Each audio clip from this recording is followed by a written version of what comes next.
Commander Condejo stood tall on the bridge of his massive warship. The ship was bigger than most cities on Earth, but he did not care about that right now. His purple-scaled hands gripped the metal railing as he stared at the small blue planet. Spinning below them, Earth looked so peaceful and quiet, like a sleeping child who had no idea what was coming. The bridge around him buzzed with activity. His crew moved between glowing control panels, checking weapon systems and scanning the primitive world below. None of them looked worried. This was just another easy conquest for the mighty Vorthak Empire. They had destroyed hundreds of worlds exactly like this one Lieutenant Yu. Nari approached him with a datapad in her four-fingered hands. Her reptilian face showed the same confidence that filled the entire ship. "Sir, our scans show the humans are even more primitive than we thought. They barely have weapons that can reach their own moon most of their population still fights with. Metal projectiles and chemical explosive as they ho."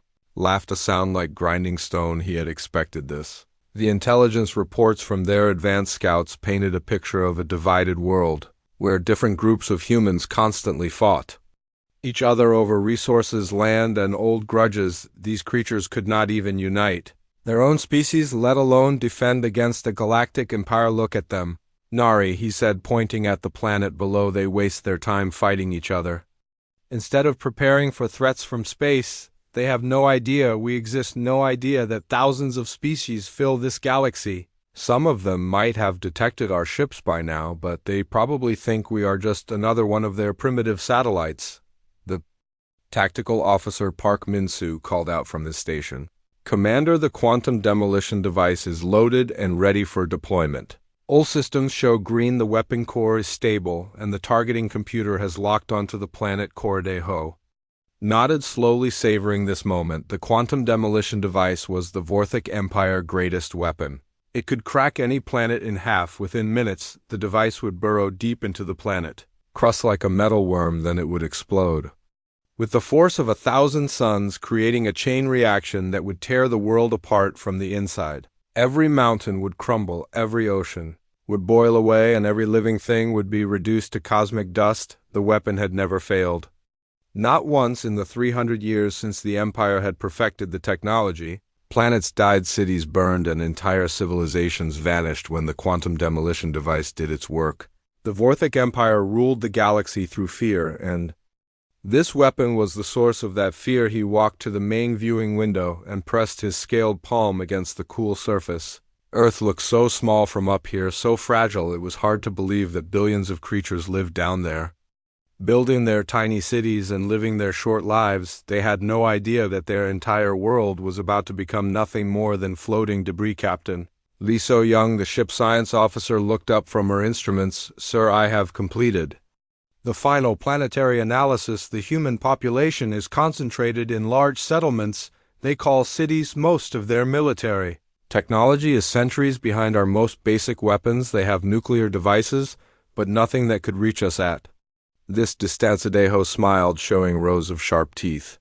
Nuclear weapons, how quaint. The humans thought splitting atoms was impressive. When the Vorthak Empire had discovered nuclear technology, they had used it to power their kitchen appliances. These humans were like children playing with fire, while adults watched from above. The Empire had encountered species like this before. Primitive civilizations that thought they were the only intelligent life in the universe. They always reacted the same way. When they discovered they were wrong, first came disbelief, then fear, then desperate attempts to negotiate or fight back. It never mattered. The outcome was always the same: deploy the weapon. He commanded, "Let these humans learn what happens when a world catches the attention of the Vorthak Empire." The quantum demolition device launched from the ship belly with a flash of purple light. It was a perfect sphere of dark metal covered in glowing circuits that pulsed like a heartbeat. The weapon was beautiful in its own way, a masterpiece of destructive engineering that had taken the Empire brightest minds decades to create. As the device fell toward Earth, it began to spin faster and faster. The atmospheric entry systems activated, protecting the weapon from the heat and friction of the planet atmosphere. It would hit the surface with enough force to create a crater miles wide, but that was just the beginning. The real destruction would come when it burrowed deep enough to reach the Planet Molten Cordejo watched the weapon disappear into the blue atmosphere and felt satisfaction fill his chest. Another primitive world about to become another victory for the Empire. The humans might have potential, he admitted to himself. They had developed space travel and basic energy weapons faster than most species, but potential meant nothing when you were dead time. To impact is 37 minutes. Commander Nari reported the weapon is performing exactly as expected, all systems. Our nominal perfect, Deho said. Begin composing the victory report to Imperial Command. Let them know we have successfully eliminated another potential threat to Empire expansion. This sector will be clear for mining operations within the week. He began walking toward his private quarters where he kept his collection of artifacts from conquered worlds. Soon he would add something from Earth to that collection, maybe one of their primitive art pieces or a sample of their written language. Future generations of Vorthak would look at these items and remember the worlds that had fallen before their Empire. Might the bridge crew continued their work monitoring the weapon descent and preparing for the cleanup operations that would follow. Once the planet was destroyed, they would need to catalog the useful debris and mark the system for future mining. The humans had built their cities near large deposits of useful metals and minerals. The Empire would put those resources to much better use. Minutes ticked by as the weapon fell toward its target. Deho imagined the chaos that would erupt on Earth's surface when their primitive sensors detected the incoming device. They would probably try to destroy it with their chemical rockets or nuclear weapons. Such attempts would be amusing but ultimately useless. The quantum demolition device was protected by energy shields that could deflect anything the humans might throw at it. They also wondered if the humans would try to escape. Some species built emergency evacuation ships when they detected incoming planet killers, but Earth humans had barely reached their own moon. They had no way to evacuate billions of people, even if they had warning the few who might escape in primitive spacecraft would die slowly in space as they watched their world burn. The weapon impact would create a beautiful light show visible from space. The planet would glow like a small star for several minutes as the chain reaction spread through the crust. Then it would break apart in a shower of molten rock and metal. That moment was always Deho's favorite part of conquest, watching a world die in fire and knowing that the Empire had grown a little bit stronger. Soon the quantum demolition device would complete its work and Earth would join the long list of worlds that had dared to exist in Vorthak space. The Empire would continue expanding, conquering, and growing stronger while the humans became nothing more than a footnote in galactic history. What Deho did not know was that 37 minutes would change everything. 3 days had passed since the quantum demolition device had disappeared into Earth atmosphere, and Commander Kang Deho was starting to feel something he had never experienced before in his long military career. He was feeling worried. The weapon should have destroyed the planet completely by now, but Earth still hung in space like nothing had happened. Deho paced back and forth across the bridge deck, his heavy boots making loud sounds on the metal floor. Every few minutes he would stop and stare at the viewing screen where Earth continued to spin peacefully. The blue and green world looked exactly the same as it had before they launched their ultimate weapon. No fires, no destruction, no massive clouds of debris floating in space. Lieutenant Yunari watched her commander with growing concern. She had served under Deho for many years and had never seen him act this way. He was always calm and confident, even during the most difficult battles. But now his purple-scaled hands shook slightly as he gripped the railing and his 4 eyes kept darting between different control panels. Sir, she said quietly, maybe we should contact Imperial Command and request backup. The weapon could have malfunctioned, or perhaps these humans have some kind of defensive technology we do not know about. Deho turned to look at her with anger flashing in his eyes. Malfunctioned? The quantum demolition device has never malfunctioned in 300 years. It is impossible, and these primitive humans could not have defensive technology advanced enough to stop our most powerful weapon. They barely have spaceflight. But even as he spoke the words, Deho knew something was terribly wrong. The device had been designed to send a destruction confirmation signal the moment it completed its work. That signal had never come. Instead, their long-range sensors were detecting strange energy readings from multiple locations across Earth's surface.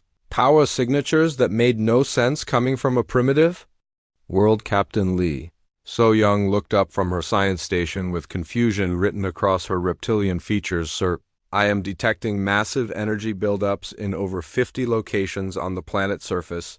The power levels are beyond anything we have seen from human technology. Some of these readings are actually stronger than our own ship main reactor. That is impossible, Deho snapped.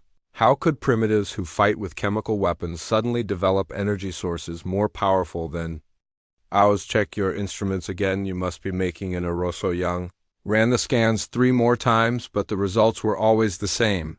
The energy signatures were real, and they were growing stronger by the hour. Even more disturbing, the energy patterns looked familiar somehow, like they were based on Vorthic technology, but changed in ways that made them more efficient. Tactical Officer Park Minsu suddenly called out from his station in a voice filled with fear. Commander, something is approaching from Earth's surface. It appears to be our quantum demolition device, but it has been modified extensively. On the main viewing screen, their weapon rose from Earth atmosphere, but it looked nothing like the sleek metal sphere they had launched 3 days ago. The surface was covered in strange additions that pulsed with blue and white light. New components stuck out from every angle, making it look like some kind of mechanical sea creature covered in glowing spines. The weapon that had once been perfectly smooth now bristled with human technology welded directly onto the original Vorthec design antenna. Arrays, communication dishes, and what looked like additional power cores had been attached with methods that should not have worked. The modifications looked crude and primitive, but somehow they were functioning better than the original. Designeho stared at the screen in shock. How is this possible? How did they modify our weapon in just 3 days? Our quantum demolition devices are built with security systems that should prevent any tampering.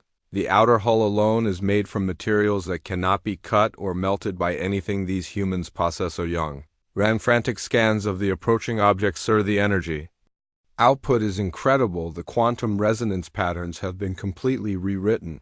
The weapon is generating 50 times more power than it was designed to handle, but somehow it is stable. The human modifications are actually improving the efficiency of our own technology. The modified weapon moved through space with impossible grace, dodging around their defensive fire like it could predict exactly where they would shoot. It was no longer just a bomb designed to destroy planets. It had become something else entirely, something that moved with purpose and intelligence. Ho watched in horror as the weapon approached their ship. Instead of exploding against their hull like he expected, it did something far worse. It attached itself to the ship outer surface like a parasite and began extending metal tendrils into their systems. The human modifications were not just additions, they were designed to interface with Vorthic technology. Warning lights began flashing all across the bridge as the weapon started taking control of their ship systems. First the communications array, then the navigation computer, then the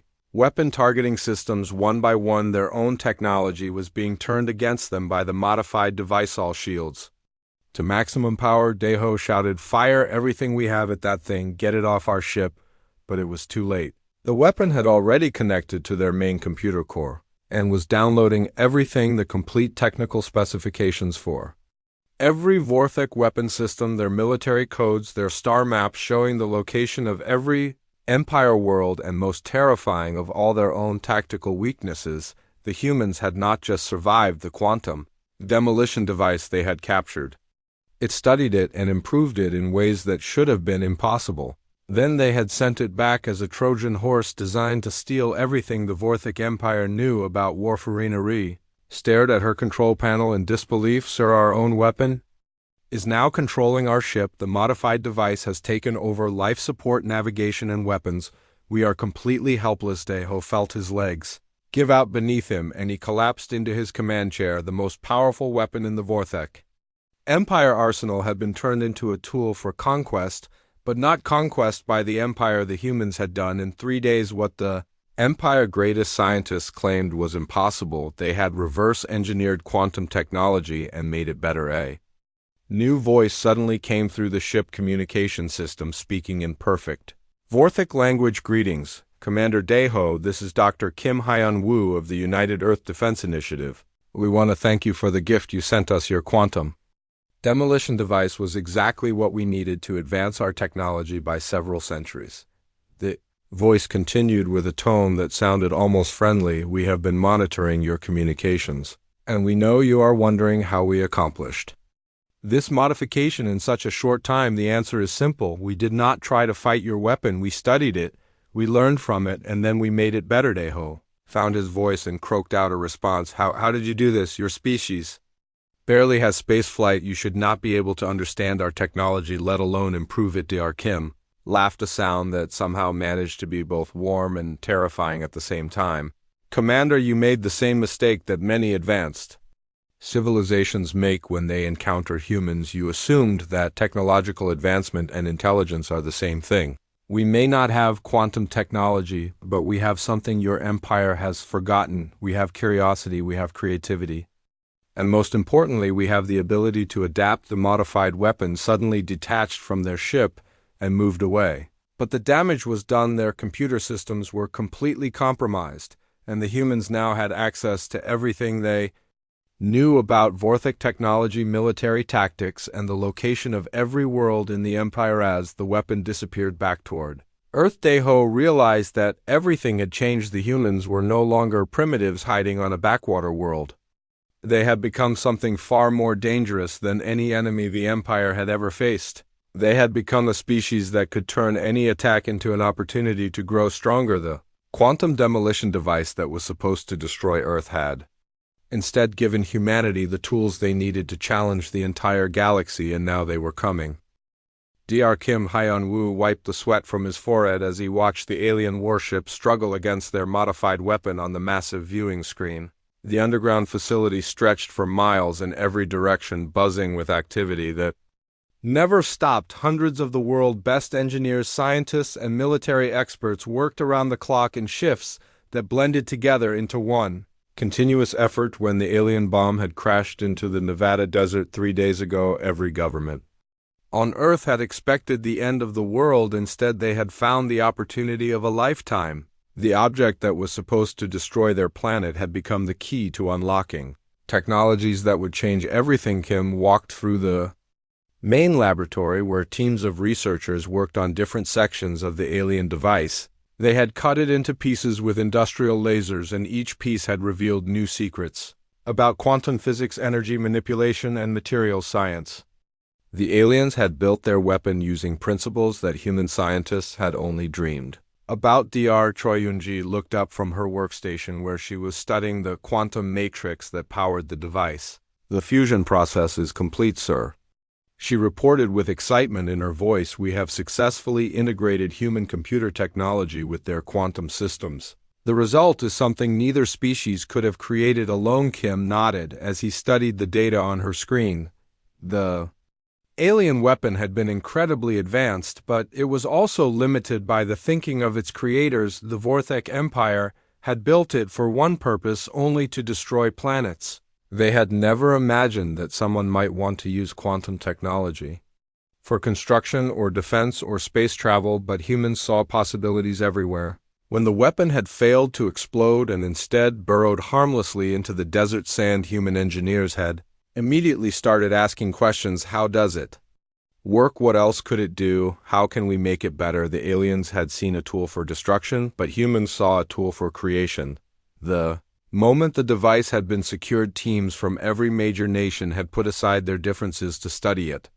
Together, wars that had raged for decades suddenly seemed pointless when faced with evidence that hostile aliens existed.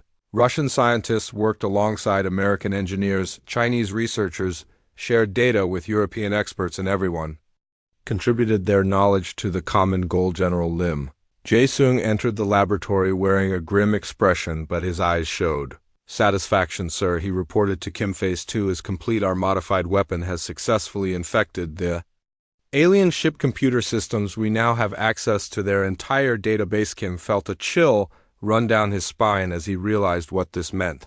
The alien ship had contained more than just weapons. It held the complete technical knowledge of an entire galactic empire. Star map showing the locations of thousands of worlds, military tactics perfected over centuries of conquest, scientific discoveries that would advance human knowledge by millennia. But that was not the most important discovery. The alien database had revealed something that changed everything. The Vorthic Empire was not the most powerful force in the galaxy.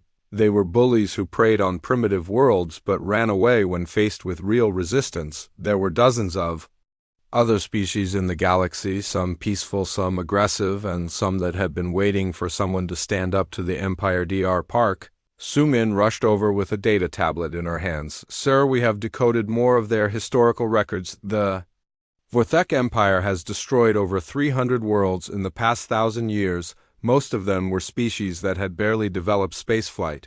They have never faced organized resistance from a unified planet. Kim studied the information with growing anger. The aliens had not chosen Earth because it was a threat. They had chosen it because they thought it would be easy. Like cosmic bullies, they picked on targets they thought could not fight back, but they had made a terrible mistake in choosing humanity. The modified quantum technology had already revolutionized human manufacturing in just 3 days. They had built orbital shipyards that could construct spacecraft faster than anything the aliens had ever seen. The quantum energy provided unlimited clean power, while the alien material science allowed them to create hull plating stronger than anything in the Empire arsenal. Captain Oh Seung-wan arrived from the orbital command station with more reports. Sir, the shipyard construction is ahead of schedule. We will have our first battle fleet ready within the week. The new ships combine human tactical thinking with alien technology in ways that should give us a significant advantage. Kim looked around the laboratory at the hundreds of people working to defend their world. These were not soldiers or warriors. These were teachers and students, engineers and scientists, doctors and technicians, people who had spent their lives building and healing and learning. Now they were preparing for war, but they were doing it in the most human way possible by learning everything they could about their enemy. The alien weapon had taught them about quantum physics, but humans had taught the weapon about adaptability. The original device could only destroy planets, but the human version could be reconfigured for dozens of different purposes. Power generation, space travel, planetary defense, communication systems, and manufacturing. The aliens had created a hammer, but humans had turned it into a complete toolkit. Dr. Choi looked up from her workstation again. Sir, I have been analyzing the alien psychology based on their computer records. They are conquerors, but they are also cowards. They have never faced a species that could match their technology. Every victory in their history has been against primitives who could not fight back. This gave Kim an idea. The Vorthic Empire ruled through fear by convincing everyone that resistance was impossible. But what would happen if someone proved them wrong? What would happen if a primitive species not only survived their ultimate weapon, but sent it back improved? The alien ship hanging in space above Earth was about to become a message to the entire galaxy. The message would be simple. The age of easy conquest was over. Any species that tried to destroy innocent worlds would find their own weapons turned against them, improved beyond recognition, and returned with interest. Kim walked over to the main communication console where technicians were preparing to broadcast to the alien fleet. Sir, the message is ready for transmission. Shall we show them what humans do when someone tries to destroy our home? Kim nodded and pressed the activation button. The transmission would reach every alien ship in the solar system, and from there it would spread throughout the galaxy. The Vorthek Empire and every other species would learn that Earth was no longer a target. The message was simple, but it would change everything. We received your gift. We improved it. We are returning it to you with our compliments. Welcome to the human age of space exploration. We suggest you find a new hobby because conquest is no longer profitable. As the transmission ended, Kim looked around at his team of researchers and engineers. These people had taken the worst weapon in the galaxy and turned it into the foundation for human expansion into space. They had proven that creativity and cooperation could overcome any amount of raw power. The aliens had wanted to destroy Earth, but instead they had created humanity's greatest teachers. The quantum demolition device had taught humans about advanced technology, but more importantly, it had taught them that they were not alone in the universe, and that some of their neighbors were hostile. Now it was time to teach the galaxy about human determination, ingenuity, and the price of threatening innocent worlds. The Vorthic Empire was about to learn that attacking humanity was the worst mistake they had ever made. Admiral Song Taemin stood on the bridge of his flagship watching the long-range sensors with growing disbelief. He commanded the largest battle fleet in the Vorthek. Empire history, 50 warships, each one capable of destroying entire cities with a single blast. This fleet had been assembled to deal with the most dangerous threats to Empire expansion, but Song had never expected to use it against a primitive world. The Admiral was a veteran of hundreds of battles against advanced alien civilizations. He had faced energy beings that could manipulate matter with their thoughts, mechanical races that could repair battle damage instantly, and hive-minded species that fought with perfect coordination, but all of those enemies had been technologically advanced civilizations that had developed their weapons over thousands of years. Earth should have been different according to all intelligence reports. The humans were primitives who had barely learned to leave their own planet they fought with. Chemical explosives and metal projectiles, their most advanced weapons, were crude nuclear devices that produced less energy than a standard Vorthek lunch dispenser. The planet should have been nothing but floating debris by now, but as Song Fleet approached Earth's solar system, the sensor readings made no sense at all. The planet was not only intact, but it was surrounded by massive construction projects that had appeared in just 3 days: orbital shipyards, weapons platforms, and defensive installations that should have taken decades to build even with advanced technology. Navigation Officer Bang Daijin looked up from her console with confusion written across her scaled features. Sir, we are detecting over 200 new structures in orbit around Earth. The construction signatures indicate they are using quantum manufacturing techniques similar to our own, but somehow more efficient. Song felt ice form in his stomach. The quantum manufacturing was the most advanced construction technology in the galaxy. It required understanding of physics that took most civilizations centuries to develop. The idea that humans could master it in days was impossible, yet the evidence was right there on his screen's long-range communications. Are picking up a transmission from Earth, so reported Communications Officer Yoon Hae-won. The signal is directed at our fleet specifically. They are speaking in our language. Put it on the main screen, Song ordered, though he dreaded what he might see. The image that appeared showed a human female in a strange uniform standing in what looked like a command center filled with technology that blended human and Vorthek designs behind her. She looked directly at the camera with calm confidence. That made Song uncomfortable. Greetings, Admiral Song, she said in perfect Vorthek. This is Dr. Shin Bayora of the United Earth Defense Force. I believe you are looking for Commander Daeho and his ship. We have them safe and secure as our guests. The screen changed to show Daeho's ship, but it was completely different now.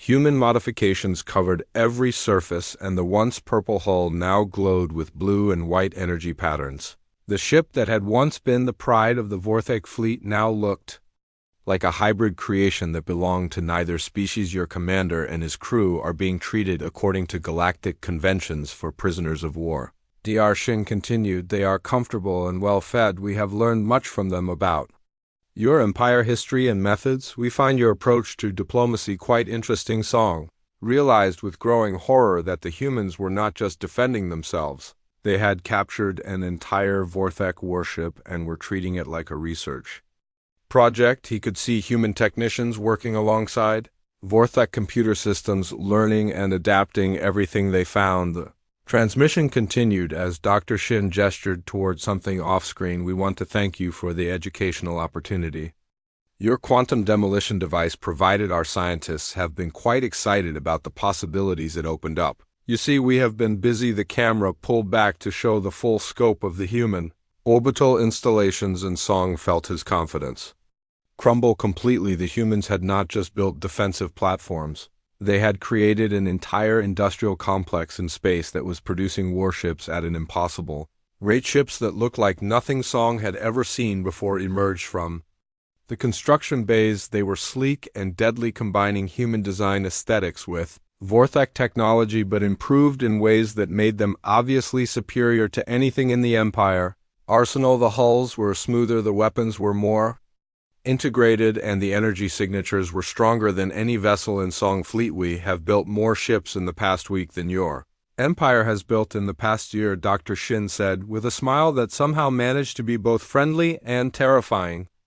Each one incorporates lessons learned from your generous donation of technology. We have also taken the liberty of improving your designs. Your weapons are quite effective, but they lack imagination. Song watched as dozens of human ships moved into formation around his fleet. They moved with precision that spoke of advanced computer coordination, but also with unpredictability that suggested human tactical thinking. The combination should have been impossible, but somehow it worked perfectly, sir, whispered Tactical Officer Bay.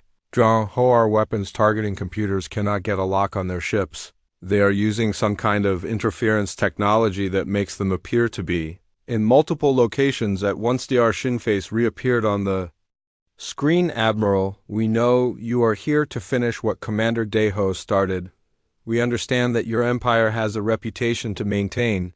Unfortunately for you, that reputation is based on bullying species that cannot fight back. We are not those species. Song found his voice and managed to speak. How is this possible? Your species was primitive just days ago. You should not be able to understand our technology, let alone improve it. Dr. Shin laughed, a sound that sent chills through every crew member on the bridge. Admiral, you made the same mistake that many advanced species make. You assumed that technological development and intelligence are the same thing. We may not have had quantum technology, but we had something your empire lost.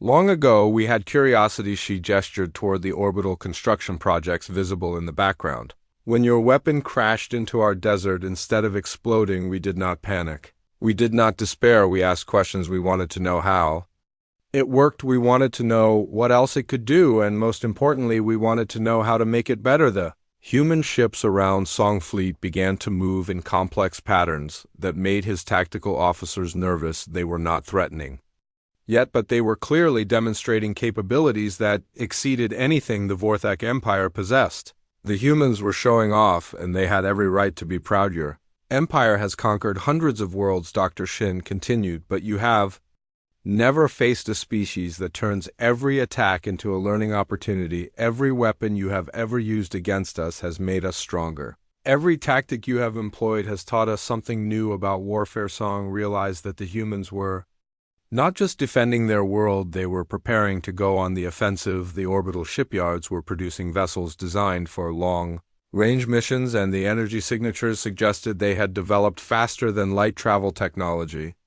that surpassed anything the Empire possessed. We are prepared to offer you the same choice we offered Commander Deho, Dr. Shin said. You can surrender peacefully and be treated as prisoners of war, or you can fight and discover what happens when human creativity meets alien arrogance. Song looked around his bridge at the faces of his crew officers who had never known defeat in their entire military careers. Now they were faced with an impossible situation. Their most powerful fleet was outmatched by a species that had been primitive just days ago. The humans had done something that should have been impossible. They had taken the Empire ultimate weapon and turned it into the foundation for their own technological revolution. Now they were offering the same choice to every Vorthak ship: surrender or face the consequences. Admiral Song realized that the age of easy conquest was over. The humans had proven that any species could become dangerous if they were creative enough, determined enough, and angry enough. And Earth was very angry about the attempt to destroy their world. The choice was simple, but the consequences would echo throughout the galaxy for generations to come. President Quan Su-jin stood in the newly constructed orbital command station looking down at Earth through the massive viewing windows. The planet below had changed dramatically in just 1 week. Cities now glowed with alien technology that had been seamlessly integrated into human infrastructure. The night side of the planet sparkled with lights that pulsed in patterns no human had ever seen before. The transformation had been swift and total, but it had also been voluntary. Every nation on Earth had contributed their best scientists, engineers, and military personnel to the common cause. Old enemies had become allies overnight as the reality of the alien threat made their previous conflicts seem petty and meaningless. The sky above Earth was filled with constant activity. Defensive platforms moved in complex orbits around the planet, while construction ships built new installations every hour. The shipyards that had been impossible just days ago now produced vessels that combined Human ingenuity with alien technology in ways that surprised even their creators, Madam President, said General Park Dong-hyeon as he approached her viewing position. The global vote results are in from all member nations. The decision was unanimous. Across every continent, every nation, and every major city, we will not hide, and we will not run. Kwan nodded, though she had expected this result. The attempted destruction of Earth had awakened something in humanity that had been sleeping for too long. The species that had once fought endless wars against each other had found a common enemy and a common purpose. The alien attack had been meant to destroy human civilization, but instead it had united the planet in ways that decades of diplomacy had failed to achieve. Russians worked alongside Americans, Chinese engineers shared data with European scientists, and former enemies now treated each other as family members facing a common threat. Fleet Admiral Park Dong-hyeon now commanded the Earth Defense Force from the bridge of the flagship Defiance. The ship was a marvel of hybrid technology, larger and more powerful than any vessel in the Vorthak fleet, but it was also uniquely human in its design. The aliens built their ships for conquest, but humans built theirs for protection. The Defiance was not just a warship, it was a statement to the galaxy that Earth would defend itself and anyone else who needed protection. The hull was covered in weapon systems that could disable enemy vessels without destroying them. The cargo bays were filled with medical supplies and repair equipment for helping refugees. The crew included scientists, teachers, and diplomats alongside the military personnel. Admiral Park stood on the bridge, surrounded by officers who represented every nation on Earth. The command crew spoke a dozen different languages, but they all shared the same determination to protect their world and show the galaxy that humanity would not be intimidated by bullies. Sir, reported Captain Kim Min-jun, all fleet elements are ready for quantum jump. The alien fleet is maintaining position at the edge of our solar system. They appear to be waiting for orders from their command structure. Park nodded as he studied the tactical display. The Vorthak fleet was impressive by the standards of most civilizations, but human analysis had revealed critical weaknesses in their design. The aliens had built their ships to fight primitives who could not match their technology. They had never faced an enemy that could turn their own weapons against them. All ships initiate quantum jump to enemy fleet position, he ordered. Show them what humans do when someone tries to murder billions of innocent people. The human fleet materialized around the surprised Vorthak ships like ghosts, suddenly becoming real. The alien vessels had been arranged in a standard conquest formation designed to intimidate primitives, but the humans had studied their tactics and knew exactly how to counter them. The human ships moved with fluid grace that spoke of advanced computer coordination, but also with unpredictability that reflected human tactical thinking. Each vessel was positioned to cover the others while maintaining maximum flexibility for rapid maneuvers. Instead of immediately attacking, the human fleet broadcast a message to every alien ship. This is Fleet Admiral Park Dong-hyeon of the United Earth Defense Force. Your empire sent a quantum demolition device to murder 8 billion innocent people, including children who had never heard of your species. You will surrender immediately or face the consequences. The response came quickly from Admiral Song's ship. We are the Vorthak Empire. We do not surrender to primitives. Your world will be destroyed and your species will be extinct within the hour. Park sighed as he gave his next order. The aliens had chosen their path. All ships, you are authorized to engage enemy vessels. Remember our rules of engagement: disable, do not destroy. These people have families too. The battle that followed was unlike anything the galaxy had ever seen. The Vorthak ships opened fire with weapons that should have easily destroyed the human vessels, but their energy beams were absorbed by hull plating that had been designed using lessons learned from their own quantum technology. Human ships returned fire with weapons that did not destroy but instead disabled. The modified quantum resonance beams passed through alien shields like they were not there and shut down power systems, navigation, computers, and weapons controls without killing anyone. The aliens tried to retreat but discovered that their faster-than-light drives had been disabled by human electronic warfare systems that had been developed specifically to counter Vorthak technology. The humans had studied every system on Commander Daeho's ship and had created countermeasures for all of them. Within minutes, the entire Vorthak fleet was helpless. Their weapons were useless. Their Shields were down and their ships were dead in space. The humans had achieved total victory without killing a single enemy. Crew member Admiral Song's voice came through the communication system, filled with disbelief and fear. "This is impossible. Your species was primitive. How did you defeat the most powerful fleet in the galaxy?" Park replied with a tone that was both firm and compassionate. "Admiral, your empire made a critical error. You assume that technological advancement and wisdom are the same thing. We may not have had quantum technology, but we had something your people forgot.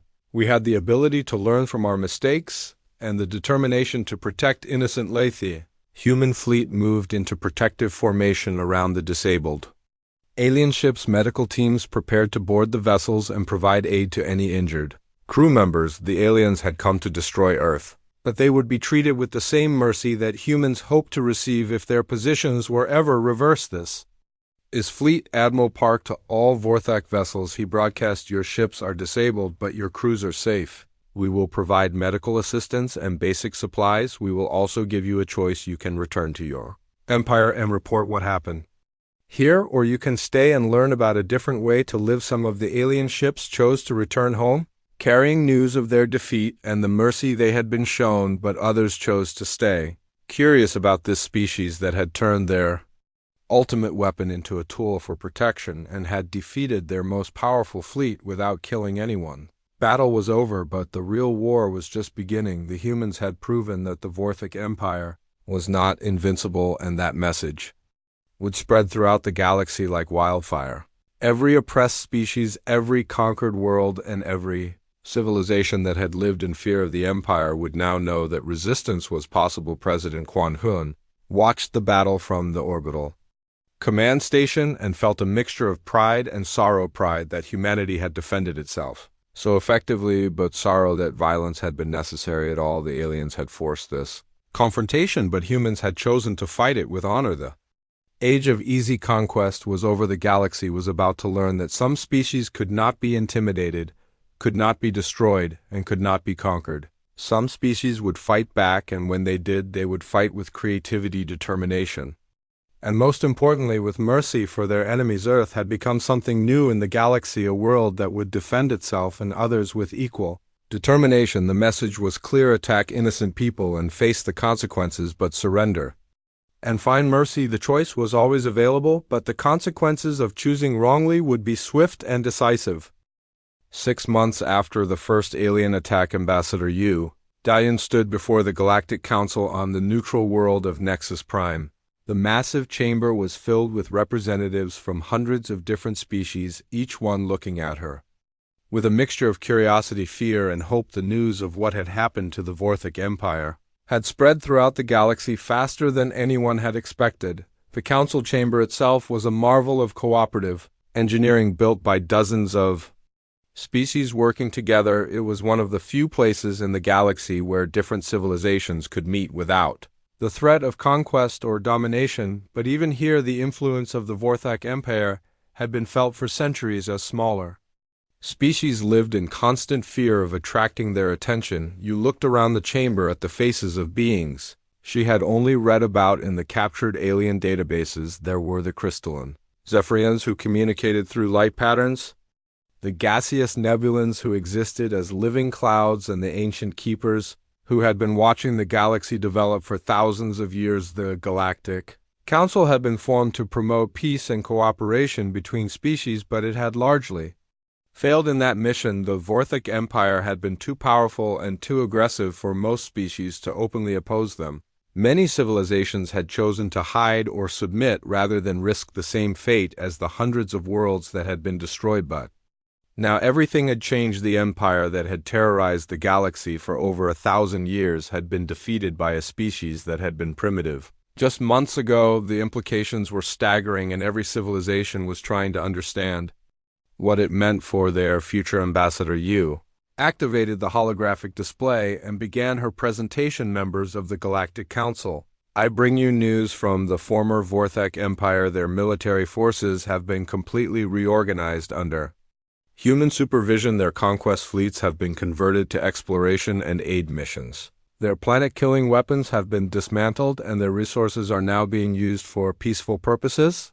The chamber erupted in whispers and excited conversations as representatives discussed this news with their advisors. The Vorthic Empire had been the dominant military force in the galaxy for so long that many species had forgotten what peace felt like to keep a representative of being so ancient that its species had been exploring space when most others were still learning to make fire. Spoke in a voice that resonated through the chamber. How did your species accomplish in months what we could not achieve in millennia? How did you defeat an empire that had conquered hundreds of worlds? You smiled as she remembered the words that Dr. Kim had spoken during those first desperate days. We did not defeat them through superior technology or greater military strength. We defeated them through something the empire had forgotten how to do. We learned from them. We adapted to their methods. We turned their own weapons against them. She activated another hologram showing the transformation of Earth over the past 6 months. The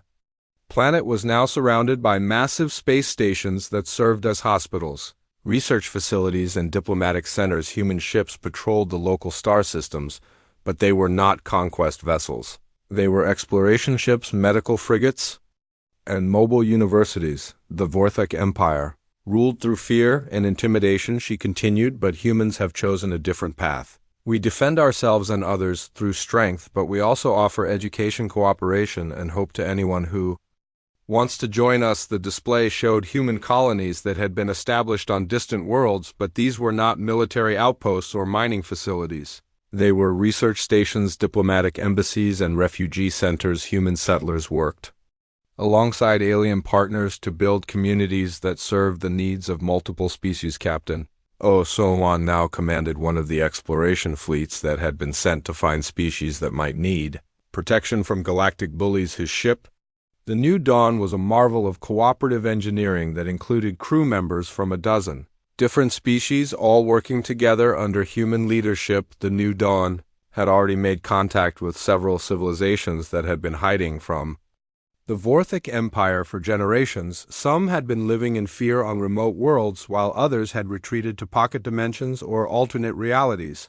All of them were slowly beginning to believe that the age of conquest might finally be over. We were given a terrible gift, Captain O told his mixed crew as they approached another system that might contain refugees. The Vorthic thought they were destroying us, but instead they gave us the tools to become protectors of the galaxy. The human approach to galactic politics was unlike anything the galaxy had seen before. Most advanced species either conquered others or isolated themselves from galactic affairs. But humans had chosen a third path. They actively sought out species that needed help and offered it freely without demanding payment or submission. Ambassador Yu continued her presentation to the council.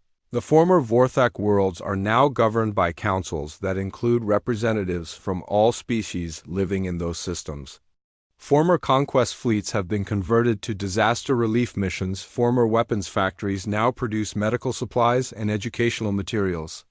The transformation had not been easy, and it had not been universally welcomed. Some Vorthic military leaders had tried to resist the changes, but they had quickly discovered that human mercy had limits. Anyone who tried to return to the old ways of conquest found themselves facing the same fate as the original attack fleet. But most of the former empire had embraced the changes eagerly. The Vorthic people themselves had been living under a military dictatorship for centuries, and many of them welcomed the opportunity to live in peace. The soldiers who had once been forced to destroy worlds now worked as rescue workers and teachers. The council chamber fell silent as Yu delivered her final message. The age of conquest is over. Any species that attempts to destroy innocent worlds or enslave peaceful civilizations will face the combined might of the Human Defense Coalition and our allies. We will not seek out conflicts, but we will not allow genocide or slavery to continue anywhere in the galaxy.